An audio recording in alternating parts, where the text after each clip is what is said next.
Welcome, everyone. We'll be getting started in just a few minutes. We are clearing out the waiting room right now. Welcome to Life Skills 101 Legal Documents. So hold on and we'll start in just a few. Okay, it is now 1 o'clock. Again, welcome to the GAA's Life Skills 101 series, part 2, Legal Documents. Today, Tristan Routh from Student Legal Services will be sharing with you all of the legal documents that everyone over the age of 18 should have in place. Tristan is a 2008 UNC graduate with a Bachelor of Arts in Peace, War, and Defense. He is a 2011 law school graduate from UNC, and he is currently working with our Student Legal Services. Before we dive into the program, I want to thank our GAA members for attending and making events like this possible. This again is part 2 of our 3-part summer series. So those GAA members who have attended all 3 at the end of the summer will be able to select one of our cooler gifts. Thanks again. I'm Jean Service. My colleague Anna Brooks-Wichard is online as well. We would ask that you stay on mute throughout the event. If you have any questions, please enter those in the chat, and Tristan will be taking questions at the end of the presentation. Thanks so much, Tristan. It's all yours. Thank you, Jean. Let me share my screen here and we'll get started. Sorry, give me just a second.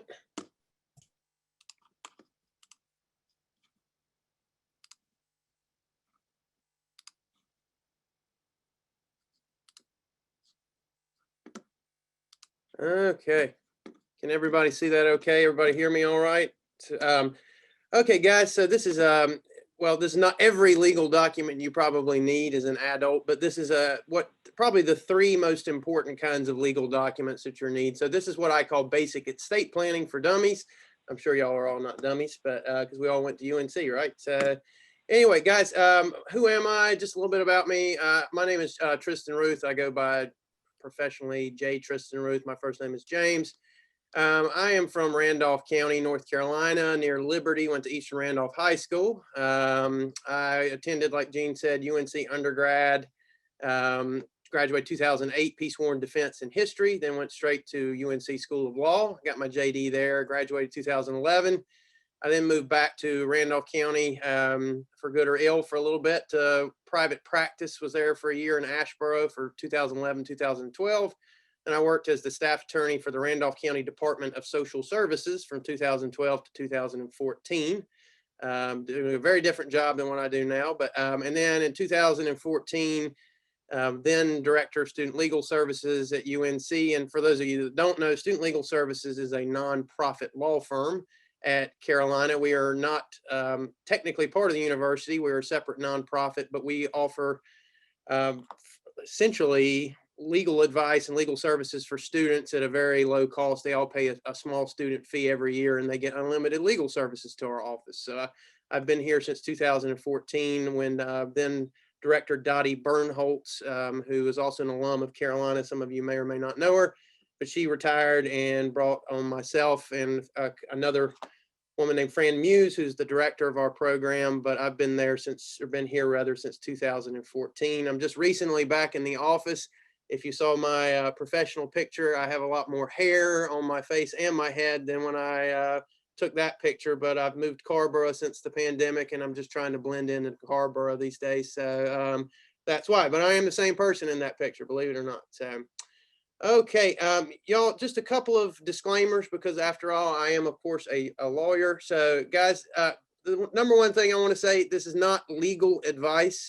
This is legal information, okay? There is no attorney-client privilege being established by me talking to you here today.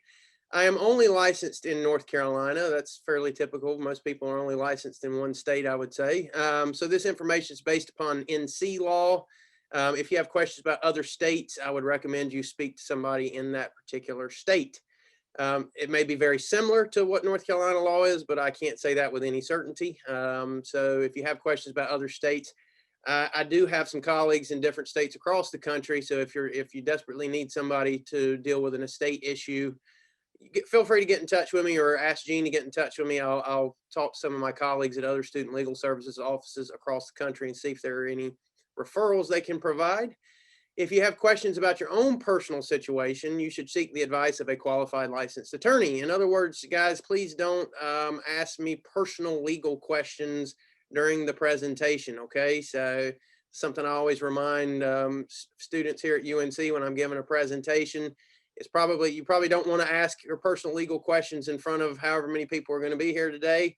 I will take general legal questions at the end of the presentation rather than sit here and wade through questions, from the get-go. I think it's probably better just to take them all at the end. So if you've got a burning question, you can either write it down, save it to the end, ask me in person, or you can type it in the chat. Go ahead and type it in the chat, contemporaneously with me talking about whatever the issue is. And Gene can read it to me at the end of it. And I'll try and answer as many of those general legal questions as I can. I do want to be respectful and mindful of everybody's time.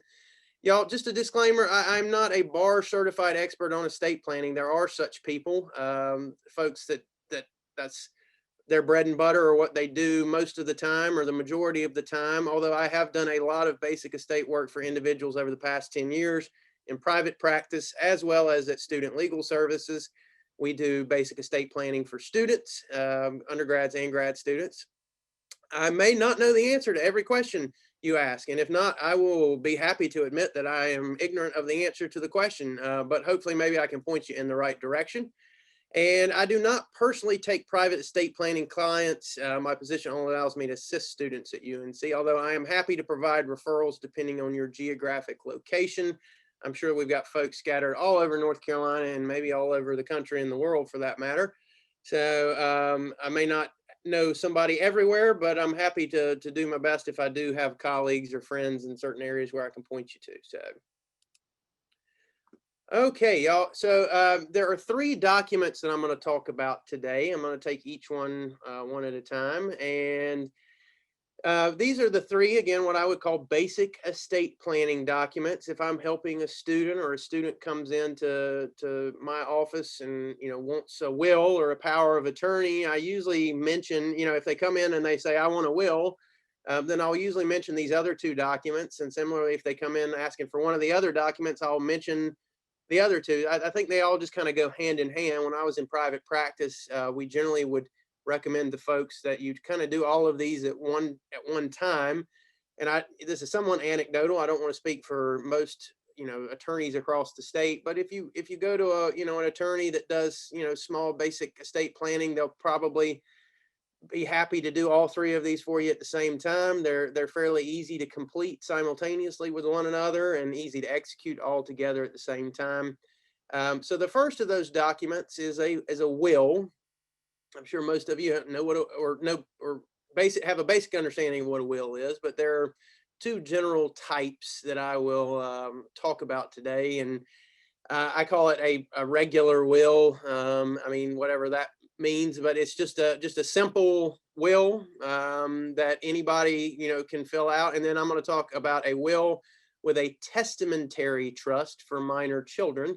And a testamentary trust is a fancy legalese term for meaning a trust, which is a sort of a legal construct, I guess, within the will itself for the benefit of minor children.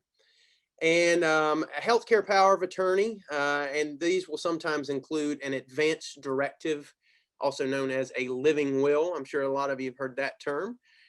And then the last document I'll cover is a durable power of attorney. So I'm going to try and take all of those step by step. Okay, wills generally. And I just want y'all, I'm normally an off the cuff guy, so the fact that I have a PowerPoint is probably pretty stupendous given my my normal way of doing things. And I apologize, it's pretty basic, but hopefully it's got the information you need. So the question, I like to answer for if a student comes into my office, client comes into my office and they say, I want a will. Well, the first question, I talk to them about is, do you need a will? I guess the simple answer at the end, I've got here at the very end, it probably doesn't ever hurt to have a will. Are you in desperate need of a will? Is every moment, waking moment that you don't have a will, are you putting yourself and your loved ones at risk? The short answer is probably not. We in North Carolina do have what's called the Intestate Succession Act. It's Chapter 29 of the North Carolina General Statutes. And intestate is, again, fancy legalese for simply means dying without a will, or at least not one that can be found. I'll come back and talk about that in a little bit. The Intestate Succession Act controls who takes your property if you die intestate. I think there's this general fear, I don't know where it comes from, that if you don't have a will, then, the government or somebody comes in and just takes your stuff when you pass away. That's not the case. Maybe that's the case in other states. I don't know. So I could see that being the case in, Texas maybe or something. So I don't know. Who knows? But if there are certain people in your family you really do not like, you maybe want a will because, like Aunt Jess from up north is, so that's not the actual aunt. I was going to put my actual aunt's name, but I decided not to. If there are certain people in your family you don't like and you don't want them to get any of your stuff, the Intestate Succession Act might mean that they get something anyway. So a will might be good to sort of, for lack of a better term, cut people out. But it essentially, so for instance, it's a very complicated statute, but just an idea. So if you have two children and you pass away, the Intestate Succession Act says that if your significant other or spouse, or the legal guardian of those children predeceases you, then your estate and your property passes to those two children, what's called per stirpes. I'm not going to get too much into that, but essentially it means that they get equal shares. If one of those children has predeceased you and they leave two children, then each of those children get a 1/4 share, or together a half share. So that's the level of where I'm going to go into it with intestate succession, but that's the way that works. Y'all, it's really important, and probably 100 years ago, and a lot of our will law and all that comes from English common law. So I remember when I took property law with Professor Orth at UNC Law. Is a brilliant man, but it was almost more like a history class in certain ways, because so much of will law and that kind of thing is very old. Again, from the time that we were a colony, and it's been updated, obviously. But nowadays we have so many different ways of storing our wealth that a will may not be quite as relevant as it was at one point in time. So, for instance, IRAs, 401ks, stocks, certain types of bank accounts, they may be controlled by beneficiary designation. So instead of passing through the will, you may have to actually designate through the financial institution that has the account who you want to get that if you pass away. And quite frankly, as you know, I mean, a lot of people's wealth is tied up in these things. Maybe the vast majority of their wealth, aside from, real property, is tied up in these sorts of accounts. So don't think that a will is a panacea to making sure that all of your property is taken care of, because you do want to check if you have these types of accounts. And if you're not sure, just contact, whatever financial institution holds them. And, check and see, is this account something that I need to designate in a will? Or is it something where I need to put somebody specific, designate somebody specifically to be the beneficiary? What does pass through a will? Basically anything that's not beneficiary designation. There's two different kinds of property. Real property, that would be real estate, houses, land, etc. Personal property would be things like cars, boats, priceless works of postmodernist and or cubist art, other bank accounts not controlled by beneficiary status, etc. So those are the things that pass through a will. So again, even if the majority of your wealth is tied up in one of these beneficiary sort of accounts, that doesn't mean that you wouldn't benefit from a will. If nothing else, just to make it easier on your heirs when you pass, to figure out what you want done with your stuff. There are two main types of wills, or at least as far as basic estate planning goes, I would say. There's a regular will. And that's for those that do not have children, or I should have put this in there, but maybe for those that have children, but they've reached the age of majority, or they're redoing their will later in life. For folks without, and when I say substantial assets, I'm talking about substantial assets, and I'll come back to that in a little bit, or assets needing special protection. For folks that want to make sure that specific things go to specific people, and because why not? Again, it never hurts to have a will. Now, a will with a testamentary trust is the second type of will. The main type that you may come across or deal with from time to time. And as the term explains, it is for folks that have kids. It allows parents to put money into a trust for the benefit of minor children until they reach a specific age. Of course, it needs to be the age of majority or older. Now, I get this question that comes up a lot. We have obviously a large number of grad students here at UNC, some of who may be much older than our typical student or undergrad for sure. And I get asked, what age should I specify in the trust? And I use the convertible hot rod example, is what I like to call it. Is that when you turn 18 years of age, you are an adult. You are legally an adult. You can be drafted into the military. You can't buy beer, but you are an adult, for lack of a better term, legally speaking. But does that mean that you are mature? Does that mean that you are able to take care of large amounts of money? Or if we handed you over $300,000 from mom and dad that passed away, are you going to go out and buy a sports car? So now, if you trust your children and you know that your children are responsible, there's nothing that says you can't make it 18. Although a lot of people choose to, make it much older than that, or not much older, but substantially older. I see age 25 a lot. Usually by then you're out of college. You've maybe understand a little bit more what it means to have a job yourself and to make money and be responsible for money. Maybe you don't, but there's no guarantee that at any point in time anybody will be mature enough, I suppose, to handle that money. But you can choose certainly an age other than 18 if you feel you want your children to be at a different stage in life when they get the money.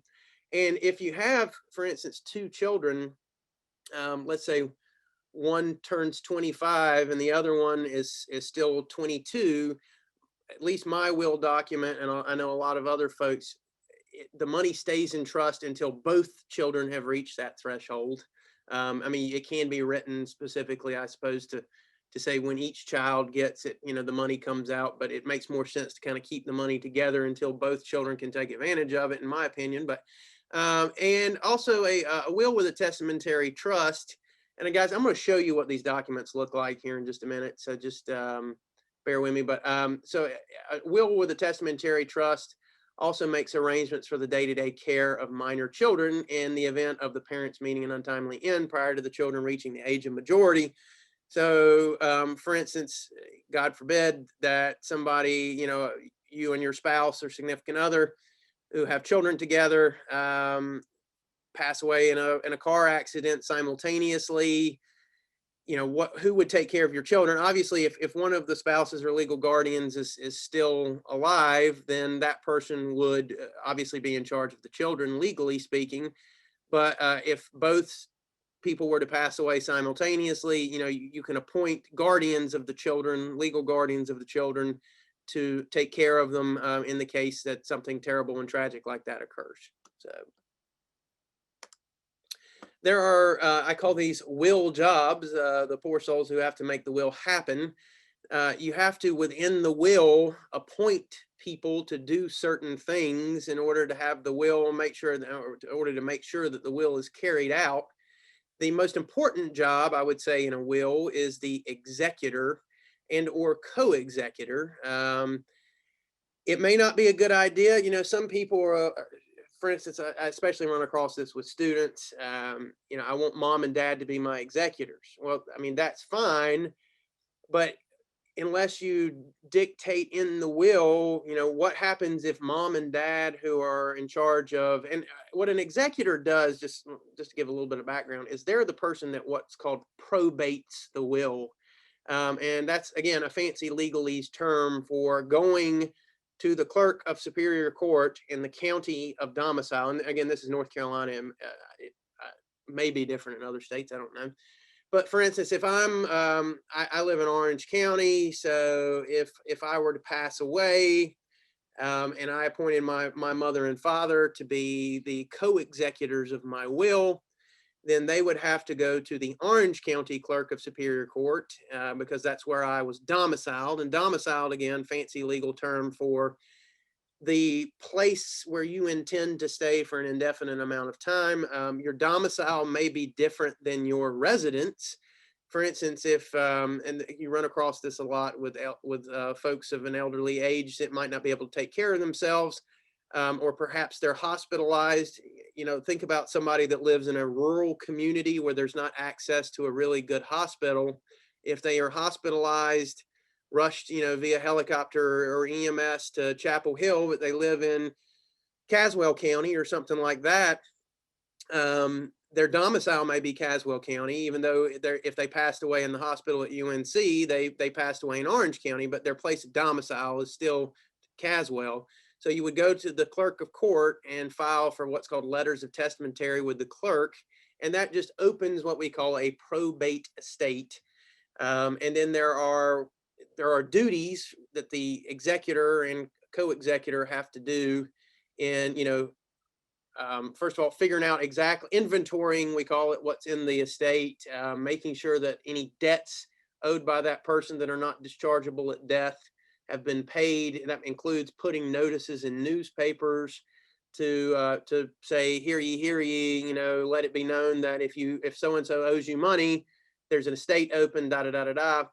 And then every so often there are different accountings that are due, every couple of months at first, and then after that, every year. So co-executors may not be a good idea, because if mom and dad or whoever, brother and sister, don't agree on how to go about executing the will, unless the will itself states how to resolve a disagreement, it may be difficult to figure that out. So I would recommend just having one executor, and rather than co-executors. Now, you can't make somebody be the executor. So it's always a good idea for any of these jobs that I'm talking about within the will to have an alternate. So you have an alternate executor as well. You can't be an executor if you're a felon. Sorry, again, Aunt Jess from up north. But a will with a testamentary trust has, again, also the same positions: executor, co-executors. The other thing that a will with a testamentary trust has is a trustee and an alternate trustee, probably. And a trustee is the person in charge of managing that testamentary trust for the benefit of the minor children upon the parent's demise. They're the ones that, for instance, if the trust says that they are to give an allowance, or they're to disperse money for educational needs, they are the person that sort of has the discretion to determine when to disperse that money. And then that testamentary trust will also have a guardian, an alternate guardian. That the guardian could be, a couple, or, or husband and wife, or partners or whatnot, that are going to be taking care of the children. But the question always comes up: do you want the trustee of the money, the person in charge of the money, to be the same person that's in charge of the day-to-day decision making for the children and their lives? And somebody told me this example years ago. It's I call it the swimming pool example. Is what if the guardian is also the trustee, and the guardian says, well, these children are living at my house, and you know what? These children would really enjoy a swimming pool, so I'm going to take money out of the trust to put in a swimming pool at my house for the kids. That's maybe an extreme example, but so, sometimes, or at least a lot in my experience, people will do a different person for each job. So there's not sort of any conflict of interest, for lack of a better term.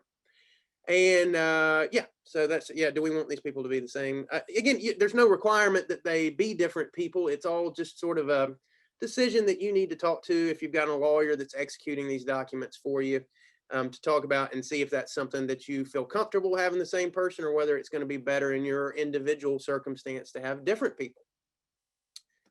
Okay. So I'm going to show you here. I'm going to go out of this screen share for just a second. I'll show y'all what a will looks like. Make sure I've got the... Okay. And everybody, hopefully everybody can see that. Y'all, this is a will form that I used in private practice and still pretty much, use in my everyday practice here at Student Legal Services. They can be much more complicated, and I've seen wills that are much simpler. There's also a thing called a holographic will that we recognize in North Carolina, which is literally a will written in your own handwriting, can't be typed. That is, again, a holographic will is a very, very old term. And, I can't say that I've ever had that personally happen, but so this is what a will looks like. I am a resident of whatever county. I direct that all of my just unsecured debts and funeral expenses and the cost of the administration be paid out of the principal of my residuary estate as soon as practicable after my death. So the first thing you do is say, bury me, put me in the ground, or cremate me, or do whatever it is that you want done with your remains. And we'll come back and talk about that when we talk about the healthcare power of attorney. This one is, again, just a very basic one that, says I don't have any children at the time of execution of this agreement. It states, and I find that this is probably the easiest way to do things. Your attorney may feel differently, but instead of having, a 25-page will with everything laid out, I want Uncle Bob to get my, 57 Chevy, whatever it might be. You can leave in your own handwriting and signed by you a list of what you want to go to certain people. I'll say, as a personal example, when my grandmother passed away several years ago, this is what she did. She left a list in her own handwriting of what she wanted. I will devise and bequeath all of my estate, both real and personal property, in equal shares to, whoever it might be. In the event, however, should that person predecease me, I then bequeath. So generally, this Article 4 would be I give it to my partner or my spouse. Article 5 would be if I don't give it to my partner or spouse, I then give it to whoever it might be, whether that's a friend or a brother or sister or whatever you choose. I hereby grant to my executor. Article 5 establishes the executorship, and then Article 4 appoints who the executor is, and then sets up an alternate. If let me see if I can find my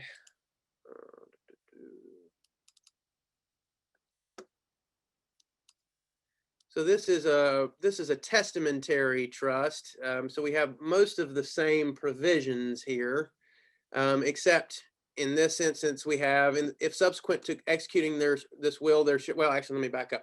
Article 4 would be I give everything to my partner, husband, wife, mother, father, whatever it might be. If they predecease me, then it goes to my children or other family, friends, et cetera, et cetera.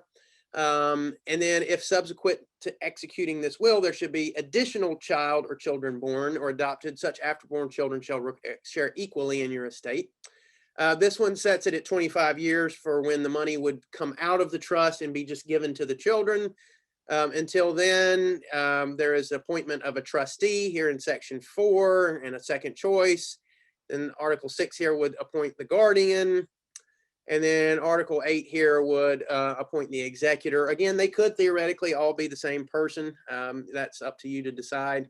Now, the thing about a will, it has to be, in North Carolina at least, has to be witnessed by 2 individuals, and it has to be signed and notarized by you, the testator, okay? So that is a will. Let me go back.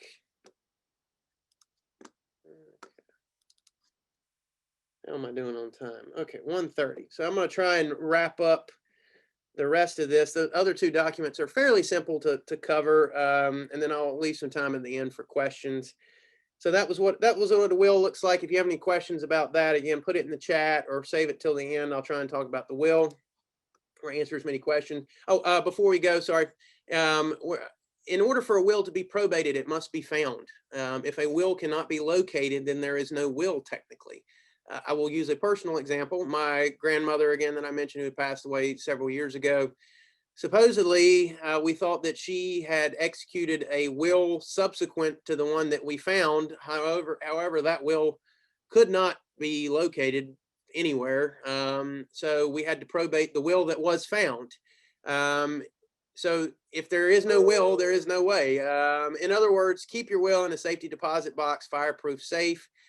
Or better yet, you can also contact your county clerk of superior court, and at least they used to. I assume this is still the case. They can actually sometimes store your will there. They don't file it. The will is not filed until it's probated, so to speak, but they might agree to keep it for safekeeping. But protect it, make sure that your loved one's heirs know where it is and where it's located, if in fact, you need to locate it at some point in time, because if you can't find it, it's no good. If a will cannot be found, you're intestate. And again, if you die intestate, it's not the end of the world. There is a different process. Whereas you have an executor for a will, if you do not have a will, if you die intestate, then whoever your heirs are under the Intestate Succession Act would go to the clerk and ask to be appointed administrator, which is essentially the same thing as executor. And that's also a special proceeding. This is for those of you with more money than me. A testamentary trust, just so you know, is not the same as a trust for property while people are still alive. I don't do those kinds of trusts. Obviously, students don't have a big need for that, but those would be things for like putting family land into a trust or something like that. You'd be much better off talking to somebody or asking questions to somebody that knows about that. Just so you know, the federal estate tax exemption was 11.7 million per person for 2021. That's per person. Supposedly it may go back down under the Biden administration, but that's the level of assets at which you have to start paying federal estate tax. There are some states that have their own estate and or inheritance taxes as well.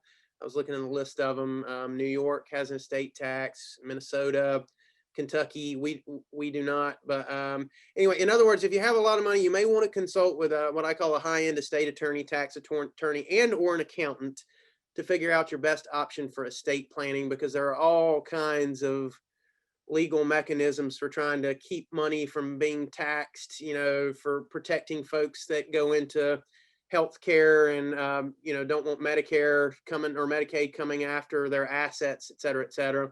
That is not my specialty. So again, I would consult with somebody that does this on a more full-time basis for those very specialized things. Healthcare powers of attorney, advance directives. What is a healthcare power of attorney? Again, this is the second of the three documents. This is obviously different than the will. The point of a healthcare power of attorney is it appoints an individual to be in charge of your healthcare decisions if you become incompetent. And incompetent, just broadly legally speaking, means unable to care for yourself or take care of yourself. I mean, literally, that's actually sort of what the definition is in the statute. A will is when you're dead. So this is when you're still alive, technically. So a will doesn't matter until you are deceased.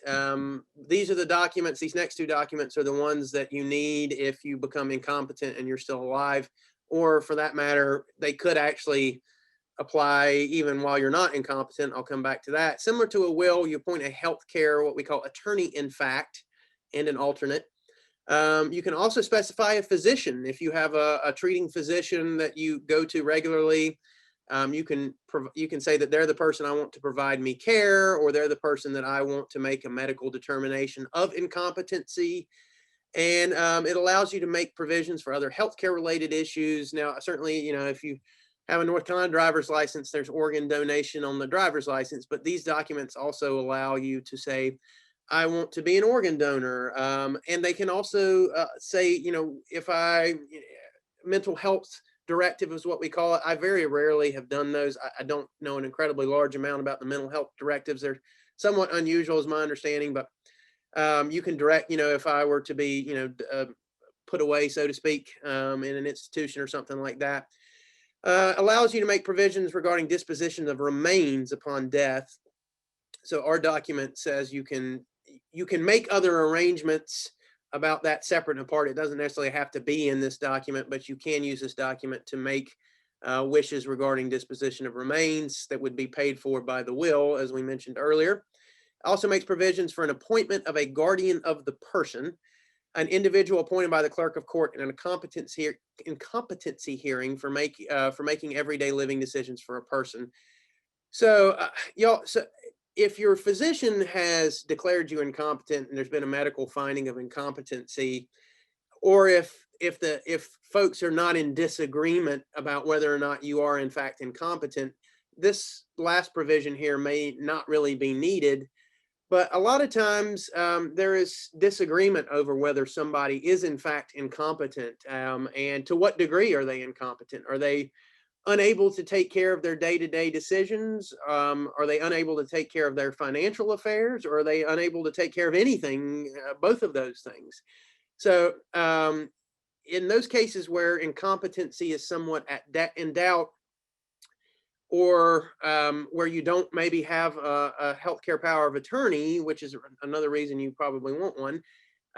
If you don't have a healthcare power of attorney, or there's a disagreement over incompetency, you have to go before the clerk of court, again, in the county of domicile of the person in question, and file an incompetency proceeding, which again is what we call a special proceeding before the clerk, to make a finding, an evidentiary finding of whether or not somebody is in fact incompetent. And these can be very simple, or they can be very complicated trials. When I worked for Department of Social Services in Adult Protective Services, we did a lot of incompetency proceedings for mostly folks who were indigent and didn't have family to take care of them or the means to take care of themselves. But if there is need for an incompetency proceeding, a guardian of the person is the person in charge of your day-to-day living and healthcare decisions. So this document, the healthcare power of attorney, would actually go ahead and say, if I am declared incompetent by a clerk or by a court, I want this person to serve in that role. So that can come up and be very important. But hopefully, again, if you've got this document in place, you won't ever need to file an incompetency proceeding, but just in case, it does make provisions for that. An advance directive or a living will. This became sort of a hot button topic. If those of you that are a little bit older remember the Terry Schiavo case, I believe it was back in the early aughts. She was an individual down in Florida. There was a disagreement between her family and her spouse about whether or not to, quote unquote, pull the plug and take her off life support. Yep. So this advance directive informs the healthcare agent and other people of your wishes involving certain healthcare scenarios. I'll show you in a minute what those scenarios are. It's essentially intended to give next of kin directive as to your wishes regarding life prolonging measures. And I usually include them within the healthcare power of attorney. They could technically be two separate documents, but I think it's just neater and tidier to include them all in the same document. And just so you know, the North Carolina Secretary, if you live in North Carolina and you execute one of these, for $10 per document, you can register. And if both of these documents are in the same document, it's only $10. It's not 10 per. But for $10, you can register them with the North Carolina Secretary of State's Healthcare Directive Registry website. And what this does is you send in a copy, they scan it into their system, they send you back a card with login information, essentially, that allows anybody that's got that card and that login information to go on to that website and find it. So you're probably not going to carry this document around with you at all points in time. So let's say if you're in an accident, you don't have this document on you, which you probably won't. If you're rushed to the hospital, they don't know who you are. If they find this in your wallet, this card, they can log in and figure out, who you are, who's in charge, et cetera, et cetera. There is a statute in North Carolina that says if you don't have a healthcare power of attorney, the doctor does have to consult certain next of kin. But, if the next of kin aren't there or aren't present, that could become complicated about who's actually in charge. So I think it is a good idea generally for anybody, quite frankly, over the age of 18 to have a healthcare power of attorney, just so you make clear, some people, for instance, don't get along with their parents, or the people that would otherwise be in charge, their next of kin may not be folks that they have relationships with or good relationships with. So you want to make sure that somebody that you trust, somebody that cares about you, is in charge of these decisions. I'm going to show you what they look like. And I'm trying to be mindful of time. Give me just a second.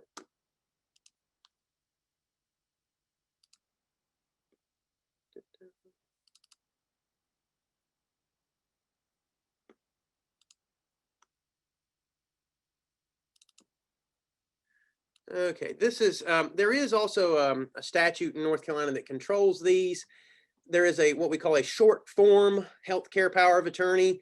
So you can actually find online the state promulgated through the state legislature. This is one that was compiled by when I was in private practice that essentially follows the short form. This effectiveness of the appointment, it only becomes effective when you're declared incompetent. You can declare, you can designate a physician here. You can revoke it while you're still competent at any point in time. This is just general statement of authority granted. It gives, and all of these A through H, this all comes directly from the statute in North Carolina. So this is word for word. You can take things out. You could, I guess, technically add things in, but these are the general responsibilities and things that the healthcare power of attorney allows you to do. So for instance, consent to and authorize administration of medication, give consent for withdrawal consent, x-ray, et cetera, take any lawful actions that may be necessary to carry out these decisions. And then we get into statements of desire regarding life prolonging measures. And this is the advanced directive portion of my document, at least.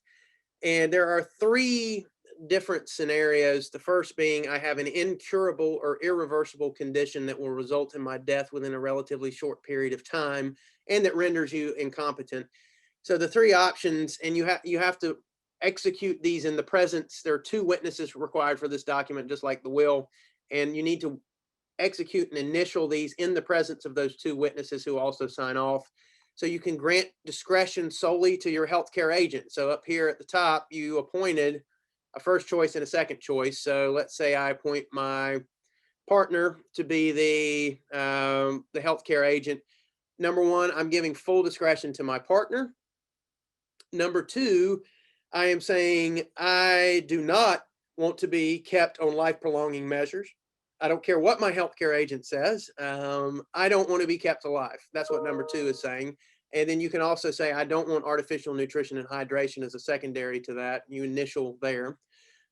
Or you can direct, save me no matter what, help me, do whatever you possibly can, regardless of what my healthcare agent says. Okay, so those are the three options, and those three options are the same for each scenario. The second scenario is I become unconscious and to a high degree of medical certainty will never regain consciousness. This would, of course, be something like a coma. Same three options. The third is I suffer from advanced dementia or any other condition resulting in the substantial loss of cognitive ability. And Preston, that loss to a high degree of medical certainty is not reversible. Preston, can you Yes, ma'am. scroll down? Is because we don't see that part. Can you not see it right here? I don't think you're sharing what you're referring to. Yeah, we're seeing a different page. Oh, goodness. Okay. Hold on just a second. Sorry about that. So can you see it? Can everybody see it now? Yes. Okay. So yeah, sorry. I thought I was sharing it. Healthcare power of attorney advanced directive. Choices at the top, effectiveness of appointment, revocation, general authority again here. And then we get down to the statements of desire regarding life prolonging measures. Again, the three scenarios, the first one with the three options I just talked about. Second scenario, I become unconscious. Again, the three sort of options. Number three, the third, advanced dementia, high degree of medical certainty is not reversible. Again, the three options.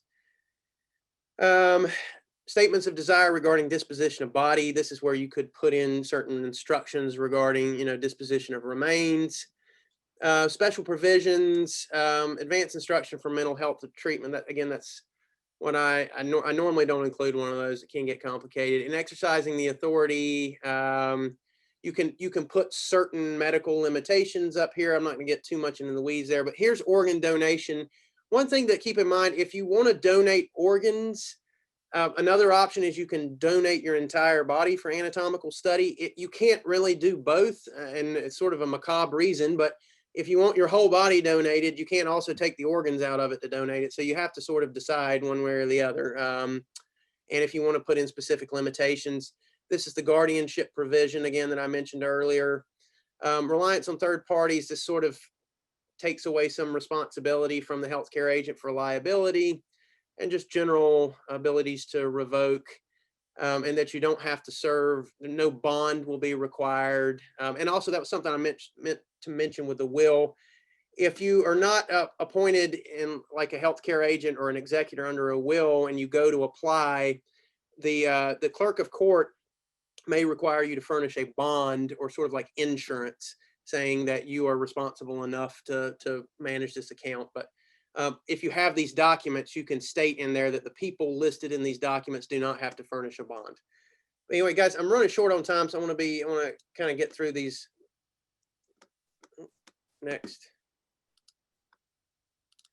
Okay, so back to this.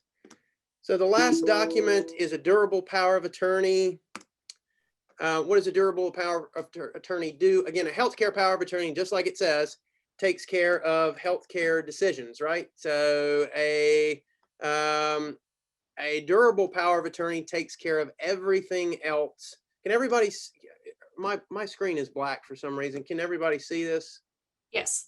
Okay. Yes. Oops. Yeah. So it makes provisions about whom shall be in charge of everything else related to your life if you become incompetent, except for healthcare decisions. It can be the same person as a healthcare power of attorney. In fact, it's different than a simple power of attorney.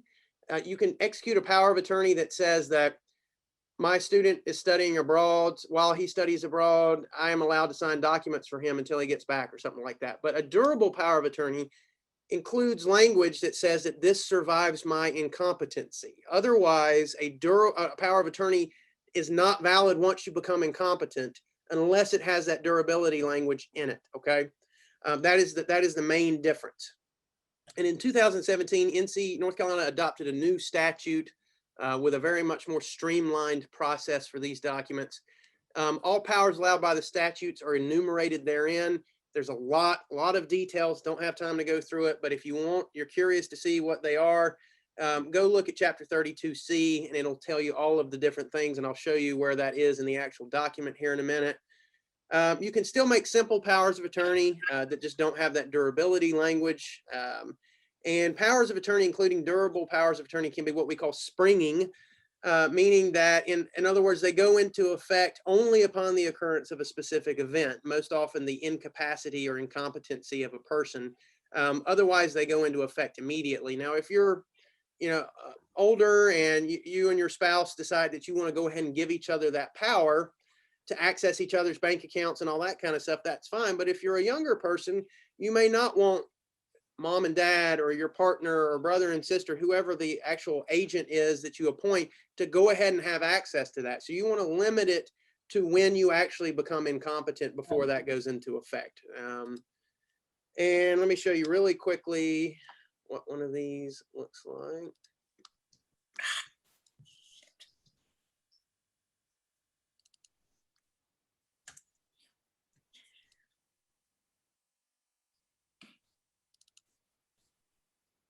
Can everybody see that?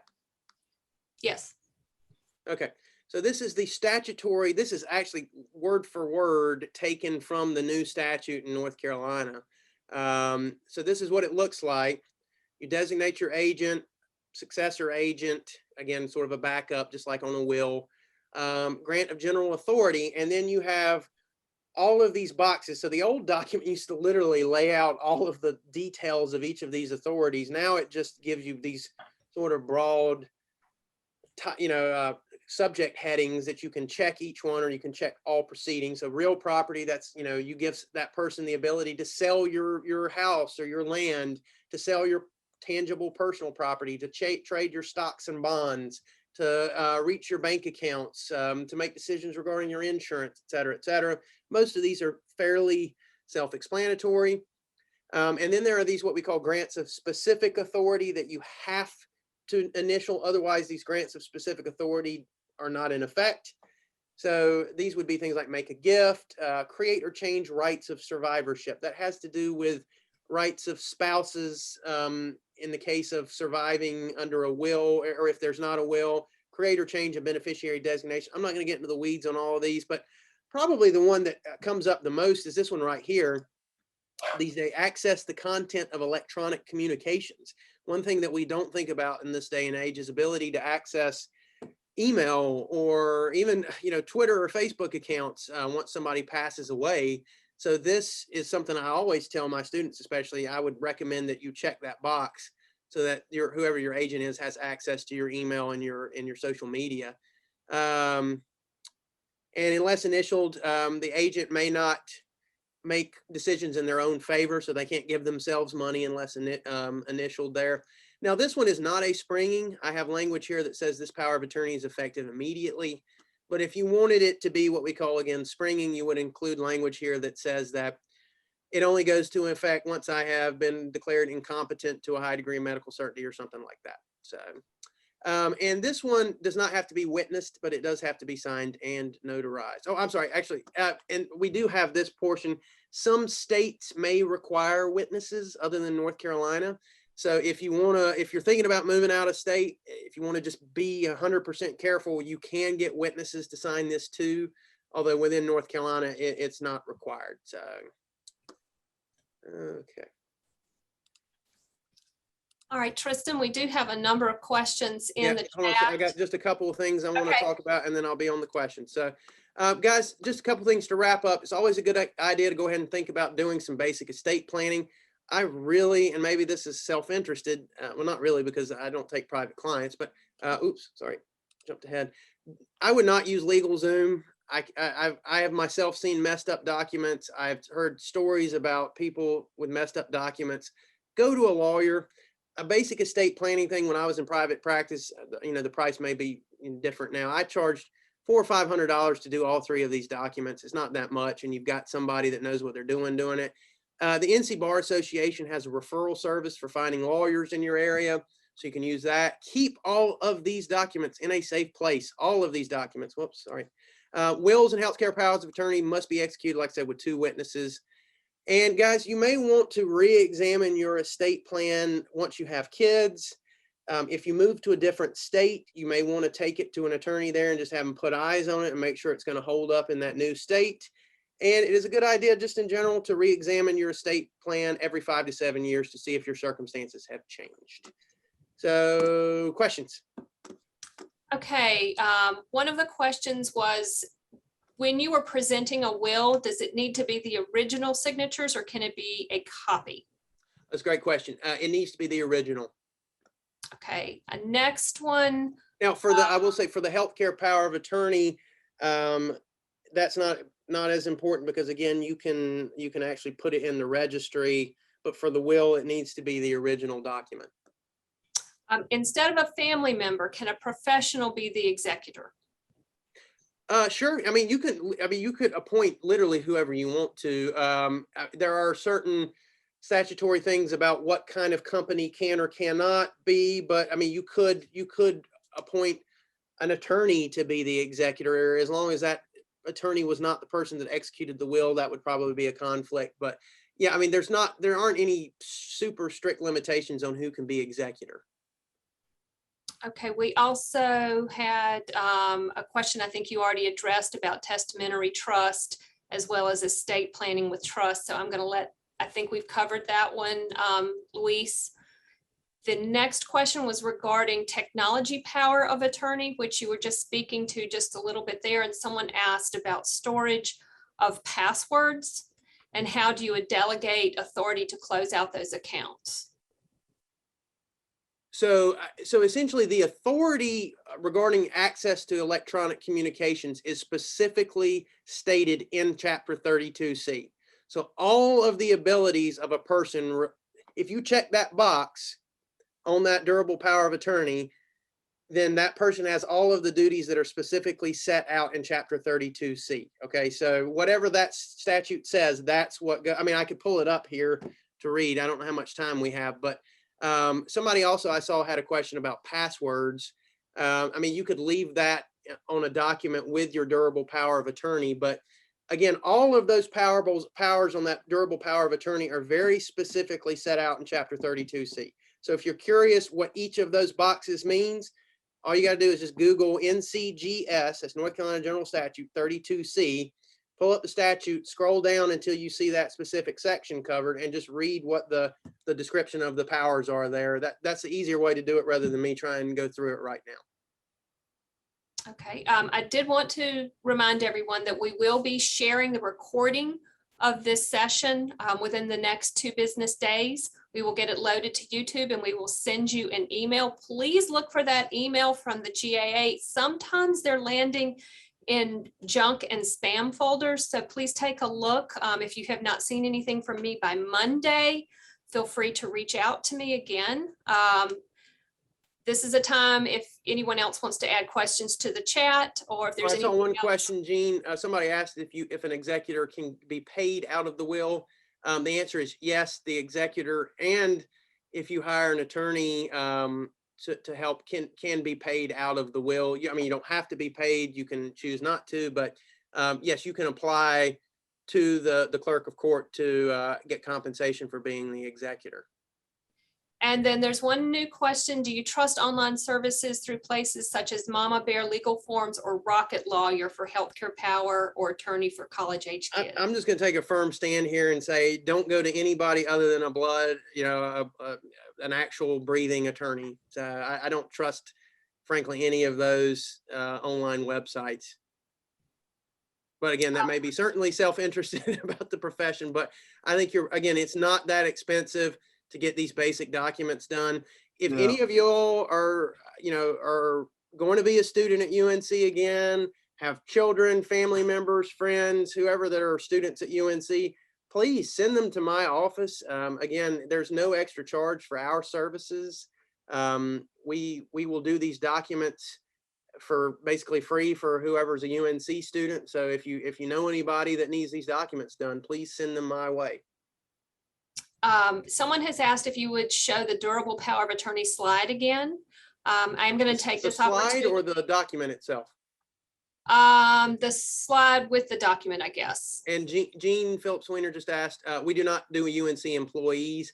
My understanding is there is some sort of employee assistance program that might have access to legal help. I don't know if they would draft the documents, Jean, but you could look at that.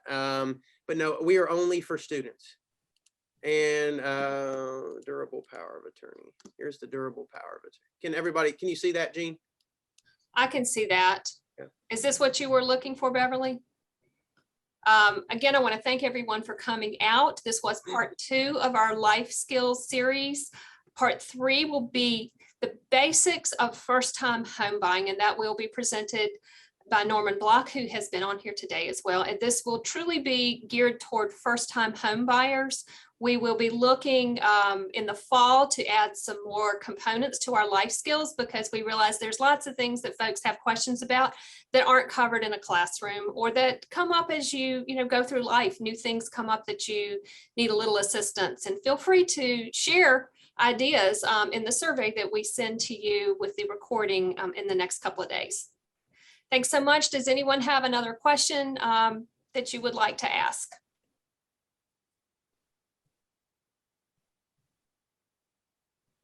Okay, it looks like we're finished. I'm sorry that this may have run over for a few folks. Again, you'll be getting the recording. Thanks again for coming out, Tristan. This was great, valuable information. It gives people a starting point as they move forward with their own personal estate planning at whatever stage in life they may be today. Happy to help. Y'all take care. Good luck. Stay safe. As always, go Heels. Go Heels.